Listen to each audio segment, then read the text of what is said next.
E aí nós entramos no estudo de hoje do Evangelho segundo o Espiritismo, capítulo 18, item 16, que caiu muito bem com o que fala o sinal verde, quando fala o seguinte, né? A maneira como você trata as pessoas dentro da sua casa e repara como você trata os seus amigos.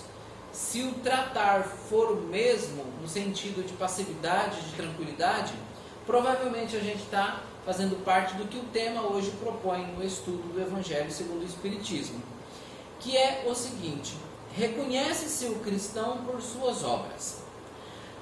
No item 16, ele diz: nem todos os que dizem Senhor, Senhor entrarão no reino dos céus, mas somente aqueles que fazem a vontade de meu Pai que estás nos céus. É interessante porque o Espiritismo, nem o próprio Evangelho, se a gente pega já na própria Bíblia, né, quanto no Evangelho segundo o Espiritismo, que também é o Evangelho da Bíblia, né, apenas com algumas adequações de fácil entendimento para nós compreendermos os assuntos, separados por categoria e por assuntos. Ele sempre traz, meu Pai está nos céus, sempre no plural, nunca no singular. E ele diz: escutai essa fala do Mestre, vós todos que rejeitais a doutrina espírita como obra do demônio, abre vossos ouvidos, porque é chegado o momento de ouvir. Vou repetir: escutai essa fala do Mestre, vós todos que rejeitais a doutrina espírita como obra do demônio, abre vossos ouvidos, porque é chegado o momento de ouvir. A maior parte das pessoas rejeitam a doutrina espírita, atribuindo ela a uma obra demoníaca.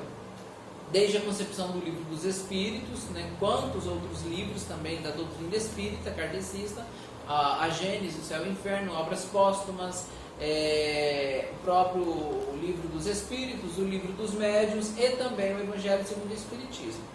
Eu tenho apenas uma coisa para dizer: se, portanto, estas obras pertencerem mesmo ao demônio, ele estaria dando tiro no próprio pé, ou qualquer outro ato de qualquer outra pessoa maligna, porque são obras repletas de luz e de conhecimentos cristãos, né?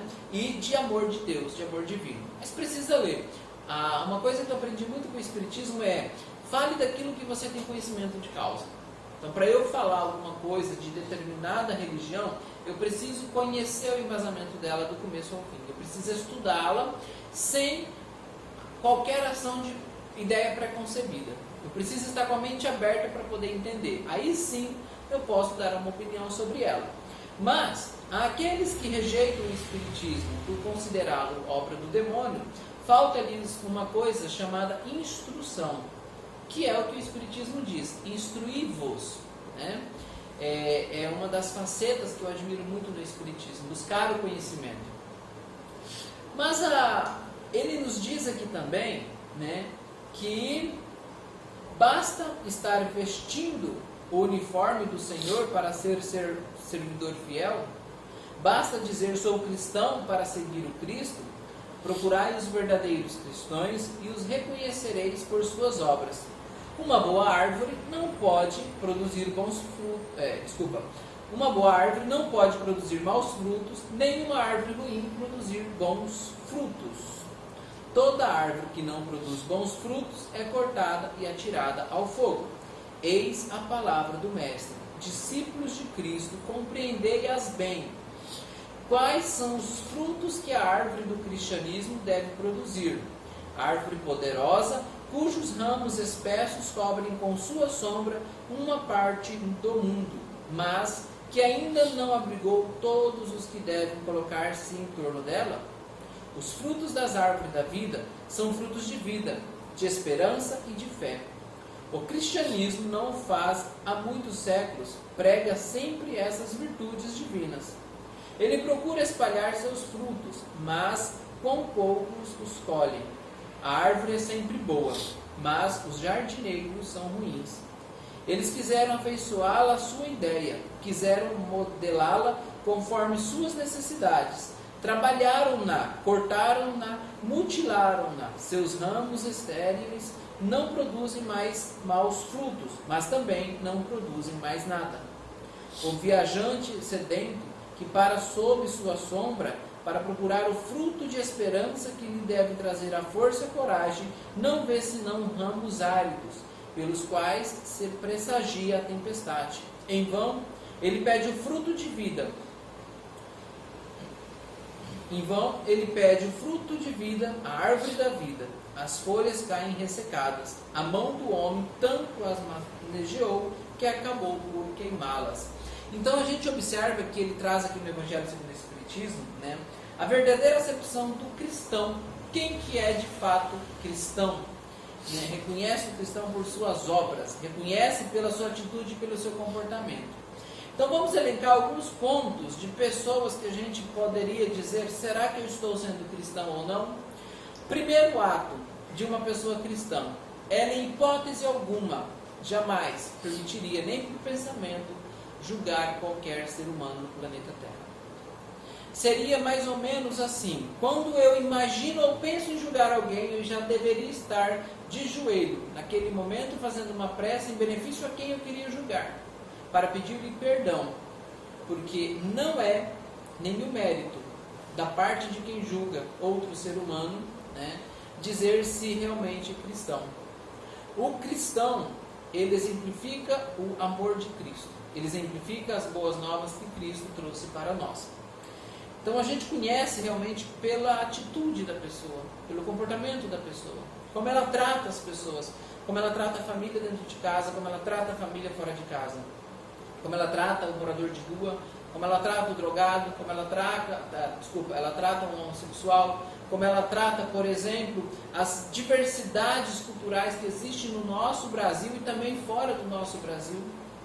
Então, quando eu estou diante de uma pessoa que me coloca um certo constrangimento e eu me isolo ou crio artefatos, né, e desenvolvo uma certa empatia, né,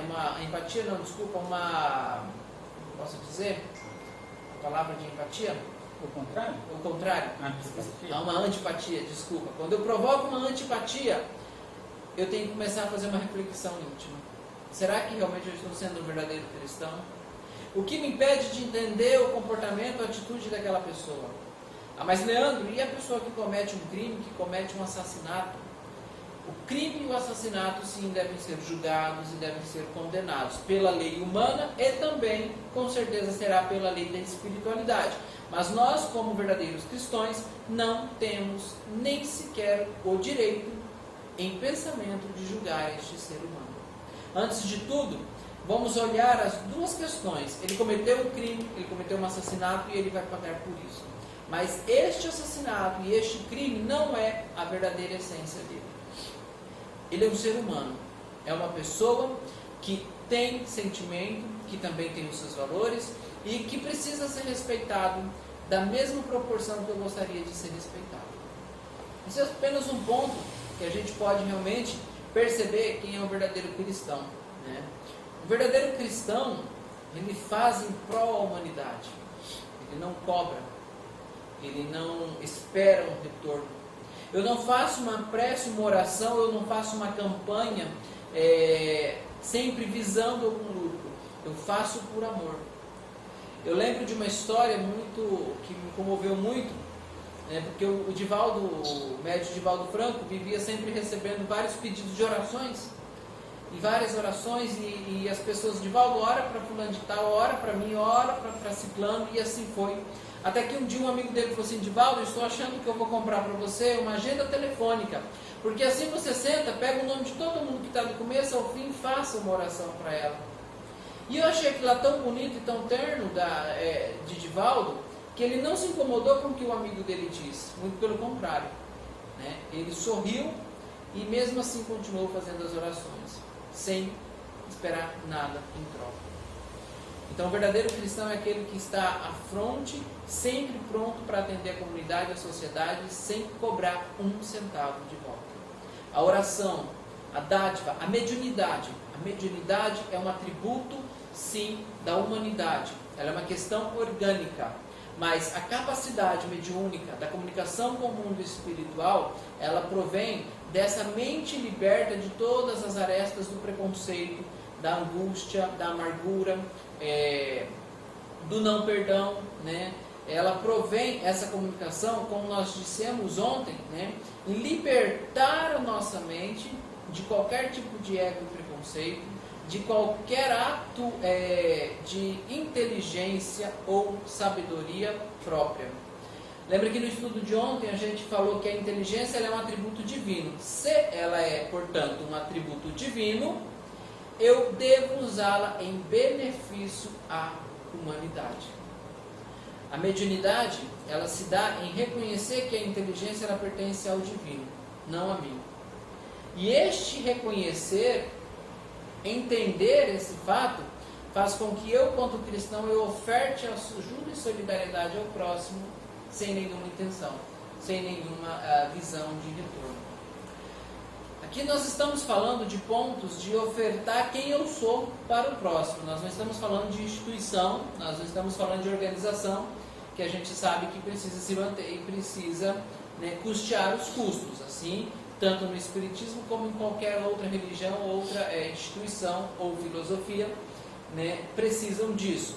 Mas quanto pessoa, quanto ação cristã, eu posso fazer sem esperar nada em troca, nada. E outra questão que a gente pode considerar, né, sobre o bom cristão, né, pelas suas obras, é justamente, né, o estar aberto ao acolhimento, acolher a todas as pessoas, sem ver religião, sem ver credo, sem ver sexualidade, não ter preconceito com nada que nos cerca. E uma coisa que eu sempre tentei dizer às pessoas é: olha, eu respeito, mas não queria para mim. Respeito não é sinal de que você está sendo um bom cristão. Quando você respeita alguma coisa dentro dos princípios da espiritualidade, você também cria uma barreira para com aquela pessoa. E você ainda gera uma crítica quando você diz: olha, eu não concordo com ele, mas eu respeito, é a vida dele. Não. Ame essa pessoa. Primeiro, que ela não está te pedindo respeito. Segundo, que as pessoas pedem hoje é carinho, amor. É isso que elas querem. Mas a gente traduz essa incapacidade que nós temos de amar o próximo de forma verídica, de forma real, igual Cristo amou, como respeito. Cristo nunca chegou numa das pessoas, num leproso, numa prostituta, num homossexual que existia já naquela época, bem antes dele, e disse: eu te respeito pelo que você escolheu. Não, ele disse: eu te amo pelo que você escolheu. Eu gosto de você assim. Por quê? Porque Cristo, ele via a essência espiritual. Ele não se preocupava em ver o carnal. Ele não se preocupava em ver aquilo que era fenomênico, ou seja, aquilo que era transitório. Porque ele sabia e tinha fé no futuro, que nós estamos aqui de passagem. Se estamos de passagem, esta não é a nossa verdadeira morada, este não é o nossa verdadeira vestimenta, né? Ela é provisória. E Cristo enxergava isso perfeitamente. Por isso que ele tentava dizer: ame acima de tudo. Por isso que ele pegou os 10 mandamentos muito bem articulado, e ele disse: amar a Deus sobre todas as coisas. Olha, amar a Deus sobre todas as coisas. E o próximo como a ti mesmo. Então, assim, se você realmente ama a Deus sobre todas as coisas, é óbvio que eu não vou, em hipótese alguma, ofender a inteligência suprema, tendo atos preconceituosos. O que nós vemos hoje em dia nas inúmeras instituições. E como ele coloca aqui, que a árvore ela é boa, os jardineiros é quem podem estragá-la. A árvore ela tem um fundamento sagrado, mas quem rega ela é que vai realmente determinar essa qualidade dos frutos.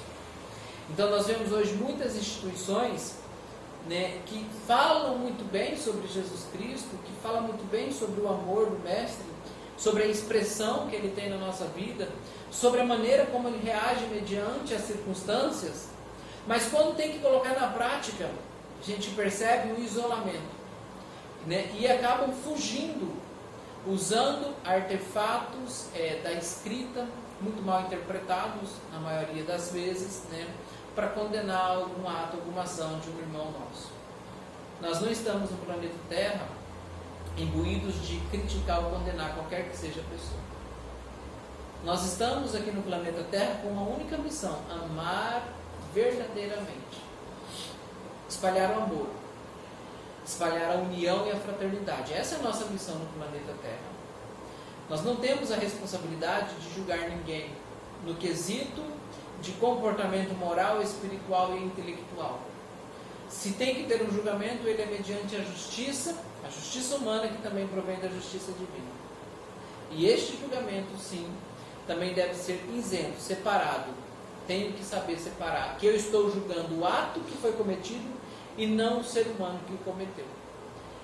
Uma das missões que talvez seja mais difícil quanto cristão seria essa: julgue sempre o ato, mas nunca julgue a pessoa que o cometeu.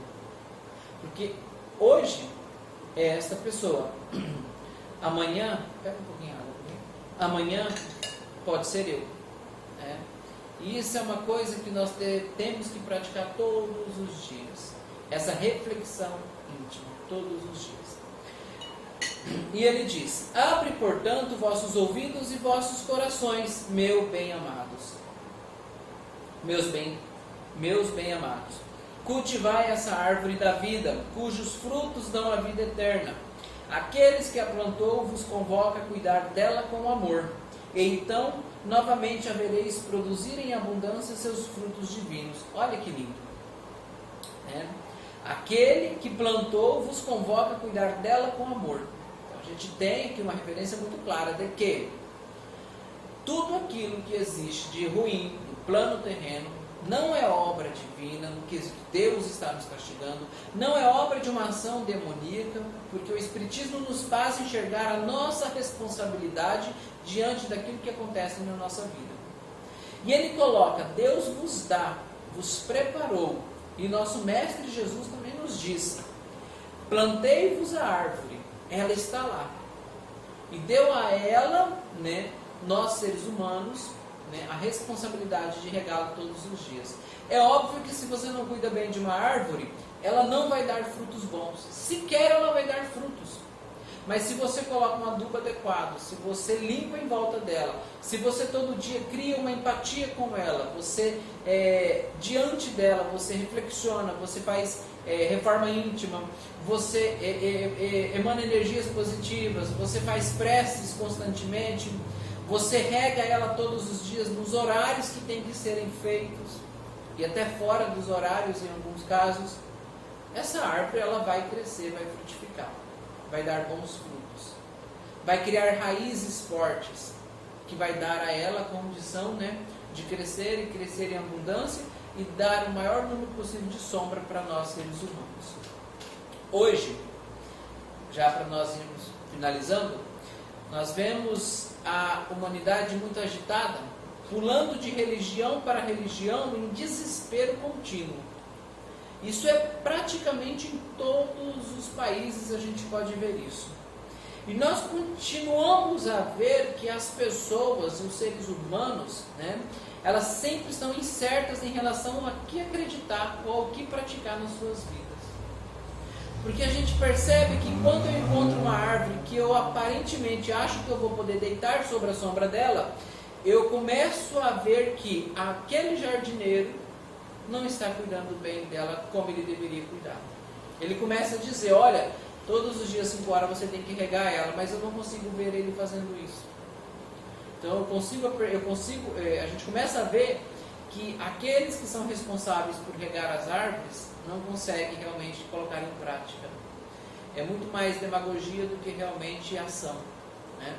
E aí as pessoas começam a ficar perturbadas, elas começam a não entender, a sentir um vazio no próprio coração, e começam a ir de religião para religião, tentando encontrar um jardineiro que realmente esteja regando a árvore verdadeiramente. Quando elas encontram, é óbvio que elas vão ficar confortáveis, saciadas, alegres e felizes, e vão prosperar. E isso não é uma missão só só do Espiritismo. Não.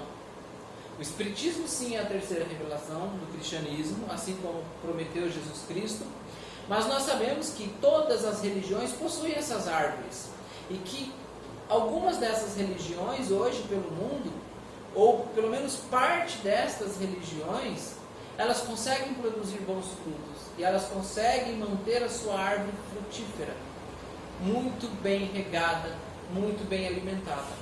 A gente consegue ver isso. Então isso não é só uma dádiva do Espiritismo, é uma dádiva do ser humano, é uma dádiva daquela pessoa que cuida daquela árvore.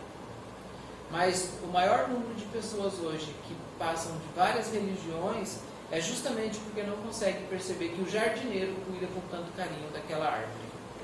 E aí ele coloca essa condição: eu vos plantei a árvore, vão e cuide dela para que ela possa produzir bons frutos. Seus frutos benfazejos caem em abundância para sustentar o viajante sedento que quer atingir o objetivo. Não apanheis esses frutos para guardá-los e deixá-los apodrecer, de tal forma que não sirvam a mais ninguém. Muitos são chamados, poucos os escolhidos. Poucos são os escolhidos. É que há assambarcadores do pão da vida, assim como os há do pão material. Não vos coloqueis entre estes. A árvore que produz bons frutos deve espalhá-los para todos, e depois procurar aqueles que estão sedentos. Olha que lindo. A árvore que produz bons frutos, ela não produz para mim. É um outro ponto que nós temos que identificar o verdadeiro cristão. Eu vou até um pouco mais além. Quando eu consigo realmente administrar a minha árvore de maneira que eu vejo que ela está frutificando, que ela está causando benefício, eu vou estender esse benefício para as outras pessoas, e eu não vou retê-lo para mim. Eu não vou dizer que para ter acesso àquela árvore é só através de mim. Não, muito pelo contrário. Eu vou abrir aquela árvore, eu vou abrir aqueles frutos para o maior número possível de pessoas, e eu não vou ter medo de perdê-la. Porque eu sei que, quanto bom jardineiro, tanto esta árvore que eu preparei consegui deixá-la frutífera, eu também vou conseguir fazer com a outra. Por isso, se você prepara um terreno, e Chico Xavier fazia isso muito bem, em que você deu àquele terreno todo o suporte que ele necessita para crescer, para evoluir, vamos partir, vamos para outro. Vamos levar esse conhecimento adquirido para outro ponto que necessitam também. Então, uma árvore que produz bons frutos não deve ficar somente com o dono dela. Ele tem que ser espalhado. Ele precisa ser, sim, distribuído para o maior número possível de pessoas. E de maneira, vamos dizer assim, totalmente despretensiosamente do financeiro. Não tem que ter quesito financeiro. Não tem. Quando você quer fazer o bem a alguém, uma caridade para a pessoa, faça do Espírito. Faça de você mesmo, verdadeiramente. Porque há duas maneiras que a gente sempre faz a caridade. Uma, quando a gente deixa o nosso corpo falar muito mais alto. É óbvio que ele tampa a nossa ação verdadeira de Espírito. E a outra, aquela que a gente pode fazer contra o Espírito. Né? Que basta olhar para uma pessoa que talvez está com o coração amargurado, e com o olhar e um sentimento de prece você consegue fazer ela se restabelecer naquele momento e recuperar as energias dela. Isso é uma caridade de Espírito. E essa caridade, ela não depende de financeiro, ela não depende de bens materiais. Temos que doar bens materiais? Se nós tivermos, é claro que sim. E se não tivermos, doa aquilo que temos também, sem esperar alguma coisa de volta. No meu livro Jesus Cristo, eu uso uma referência do próprio livro do Evangelho Gnóstico de Tomé, que diz o seguinte: quando você emprestares um vintém a alguém, não cobre juros e nem pegue de volta para você. Significa que se você emprestou é porque você tinha e ele não lhe faz falta. Se você realmente tem a compreensão de regar essa árvore cristã, essa árvore para dar bons frutos, eu vou compreender que aquilo que eu emprestei, ele de fato está ajudando aquela pessoa e não está me fazendo falta.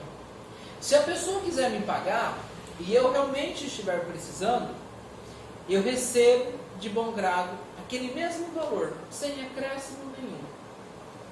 Agora, se eu não estou precisando e aquela pessoa tem o dinheiro e precisa me pagar, qual que é o ato mais nobre que eu posso fazer para poder espalhar os frutos dessa árvore? Doa para quem precisa.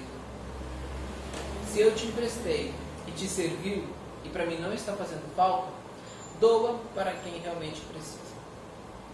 Se a humanidade fizer isso, né, é basicamente aquilo que nós temos no nosso grupo de WhatsApp, uma corrente do bem. Se a humanidade fizer isso, o mundo vai prosperar muito mais rápido e vai evoluir. E as pessoas serão muito mais felizes. O Divino Salvador, o justo por excelência, já o disse, e suas palavras não ficarão ultrapassadas. Nem todos os que dizem Senhor, Senhor entrarão no reino dos céus, mas somente os que fazem a vontade de meu Pai que está nos céus. Que o Senhor de bênçãos vos abençoe, que o Deus de luz vos ilumine, que a árvore da vida derrame seus frutos sobre vós, com abundância. Crede e orai. Olha que lindo. Credes e orai. Então, hoje o que nós precisamos para compreender? Que para sermos bons cristãos, para sermos, reconhece-se o cristão por suas obras, nós precisamos fazer uma reforma íntima todos os dias. Ver aonde a gente está agindo com má fé e substituir por coisas boas, por coisas positivas. Nós somos humanos, tendo nossa experiência carnal, e essa experiência nos coloca todos os dias à prova. Então nós vamos errar, nós vamos cair, nós vamos fraquejar, nós vamos julgar, nós vamos condenar, nós vamos ter preconceito. Mas qual é o verdadeiro ato daquele cristão? Sede indulgentes para com o próximo e indulgentes para consigo mesmo. Aí sim nós vamos conseguir fazer essa reforma íntima, prestar atenção nos nossos atos e colocar um freio nele. E não tem que ter vergonha disso. E tem pessoas que têm vergonha. Nossa, eu acabei de pensar algo, pensou, já foi. Então o que tu tem que fazer agora? Pense o contrário. Imita uma prece. Olha o que ele coloca no final. Crede e orai. Olha que lindo. Ore. Faça uma prece. Faça uma oração. Para que realmente você possa substituir aquele pensamento que nós tivemos, que foi ruim, em relação ao próximo, para algo mais bom e mais positivo. E a gente compreende então que o Espiritismo não é uma obra do demônio. Que o Espiritismo é uma obra divina. Que o Espiritismo é uma obra cedida através do amor benevolente de nosso Mestre Jesus Cristo. Que o Espiritismo, sim, é cristão, porque ele nos mostra, ele nos traz à fronte como devemos ser bons cristãos, praticando os exemplos de Jesus Cristo. Não é pregando os exemplos de Jesus Cristo, porque de pregação em pregação o mundo já está cheio. Precisamos praticar, precisamos introduzir. A cada dia, cada ato, cada pensamento, cada palavra nossa tem que ser a exemplificação de Cristo. Nós vemos pessoas dizerem, Jesus está voltando. Não, Jesus já está aqui faz muito tempo. Aliás, ele nunca saiu do plano terreno, porque ele é o governador da terra. Nenhum governador se ausenta do seu estado. Por mais que ele viaje para um outro estado, para um outro país, ele ainda está interligado naquele estado, porque ele tem um compromisso com os eleitores. E principalmente com aqueles, né, vamos dizer, com toda a burocracia que o colocou ali. Com Jesus Cristo é a mesma coisa. Quando ele regressou à pátria amada, ao mundo espiritual, ele tem para com a terra um compromisso único, que é o de evolução da humanidade. Por isso que se chama Boa Nova. Por isso que o Evangelho é a Boa Nova. Por isso que ele dizia, amai a Deus sobre todas as coisas e o próximo como a ti mesmo. Jesus é o nosso governador. Jesus está conosco a todo tempo, sempre esteve, nunca se ausentou. Quer mesmo sentir Jesus próximo, dentro?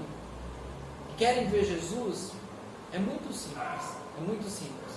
É só parar um pouquinho e perceber que nós conseguimos respirar. que este ar que nos alimenta, que nos enche, que mantém o nosso corpo vivo para que a gente possa se locomover no plano terreno, ele existe porque existe um intercessor, que é o nosso Mestre Jesus. E que nas outras religiões espiritualistas tem outros nomes, e que também significa a mesma coisa. E é isso que nós precisamos aprender. Que Jesus não é Deus, Ele é Filho de Deus, assim como nós o somos. Que Jesus é o nosso governador, e que para sermos bons cristãos e termos uma árvore frutífera, nós precisamos entender só esta palavra que Ele nos deixou: ame, ame, ame e ame. Foi ofendido? Ame. Foi magoado? Ame. Foi apedrejado? Ame. Foi insultado? Ame. Foi condenado por alguém? Continue amando. Amando e amando sem proporção. Mas amando sempre com sabedoria e respeitando a inteligência suprema, que é a inteligência de Deus.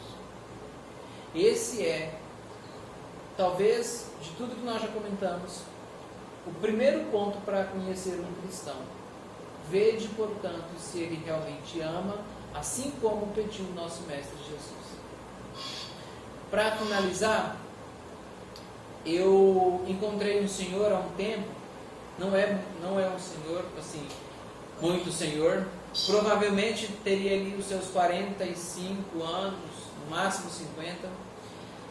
E ele chegou e começou a contar um pouco sobre a vida dele, e ele falou assim que ele fez durante 20 anos tratamento para parar de beber e ele não conseguia, mas um dia ele parou. E aí, enfim, a vida dele continuou normal. E aí, eu conversando com ele também, falando um pouco sobre a minha visão espiritual, ele olhou para mim e ele falou assim: você é espírita? Eu falei: sim. E aí eu peguei e virei para ele assim: você é espírita também? Foi a lição que eu achei mais linda até hoje. E eu nunca ouvi nenhum outro espírita falar isso. Ele disse o seguinte: não. Ele falou bem assim para mim: não sou espírita. E eu achei estranho, porque ele tinha todo o conhecimento espírita, né? Aí ele virou para mim, deu um sorriso e falou assim: porque espírita verdadeiramente, só o nosso Senhor Jesus Cristo. Nós somos apenas aprendizes de espíritas. Eu nunca vou esquecer isso que ele falou. E é algo muito profundo se a gente for analisar. Que espírita, dentro do que essa doutrina dos espíritos nos traz, somente Jesus Cristo para realmente afirmar com toda certeza: eu sou espírita. Depois disso eu aprendi que sim, eu ainda sou espírita, né? Mas com as minhas limitações. Eu sou um espírita que estou em aprendizagem. Eu sou um espírita, vamos dizer assim, que tem aquele filme O Aprendiz de Feiticeiro. Então eu sou aprendiz de espírita. Porque se a gente for pegar realmente tudo que Cristo nos ensejou, tudo que Cristo desejou que a gente fizesse, e hoje a gente consegue pelo Espiritismo entender o que Ele queria, a gente para e pensa: cara, eu ainda tenho muito que aprender sobre o Espiritismo, para eu conseguir entender quem de fato foi o nosso Mestre Jesus Cristo. Então sabemos que Espírita é nosso Senhor Jesus Cristo, e que Ele é o governador do planeta Terra. E que sim, Ele está conosco a todo tempo, a todo momento. Basta a gente realmente reconciliar o coração, reconciliar o espírito com os outros espíritos, ou seja, reconciliar-te com teu irmão, né, com as coisas que nos cercam, e aí sim eu vou poder sentir a presença de Cristo. E se eu não reconciliar, vai continuar sentindo do mesmo jeito, porque Ele vai estar presente. Talvez a gente só não vai perceber, mas na hora do apuro, na hora do aperto, a gente vai perceber. Porque Ele nunca nos abandonou. Muito obrigado.